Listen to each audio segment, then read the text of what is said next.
fã de animes. Desta vez vou ensinar como personalizar seu toque do WhatsApp, mensagens privadas, né? Se você receber uma mensagem de um colega, um amigo, uma namorada, um filho seu, e personalizar toque por pessoas. Deixar cada um com um toque específico. Assim você vai saber de quem que é o toque específico de cada um. Aqui acabou de tocar o Hadouken, né, que é o toque que eu deixo como notificação quando eu recebo notificações do YouTube. Já ensinei isso nos outros vídeos, como é que faz. Mas agora eu vou ensinar do WhatsApp. Abra seu WhatsApp. Aqui eu vou usar a Thalita, que é minha filha, como exemplo. Abro o WhatsApp dela. Clico nos 3 pontinhos.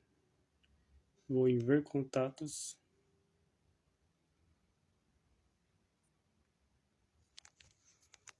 Em seguida, vou em notificações personalizadas.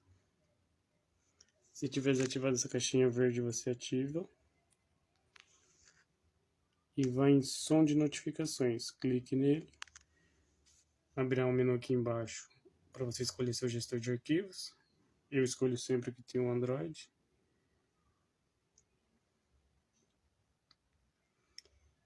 E toda vez que eu receber mensagem dela, vai tocar o Gomu no do Luffy, que eu deixei.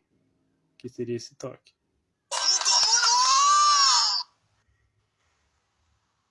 Então vou fazer um teste aqui, vou voltar aqui no início. E vou enviar uma mensagem com o celular dela.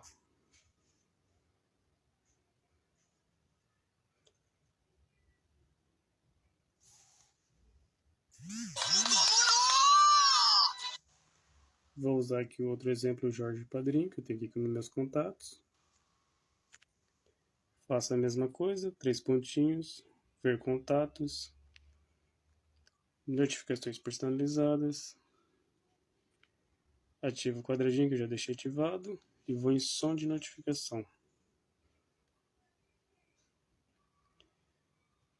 Vai abrir o menu embaixo, eu escolho sempre o Android, que eu acho melhor, na minha opinião. E nele eu deixei o Naruto, o Rasen Shuriken. Toda vez que o Jorge Padrinho me mandar notificações, vou receber esse toque aqui.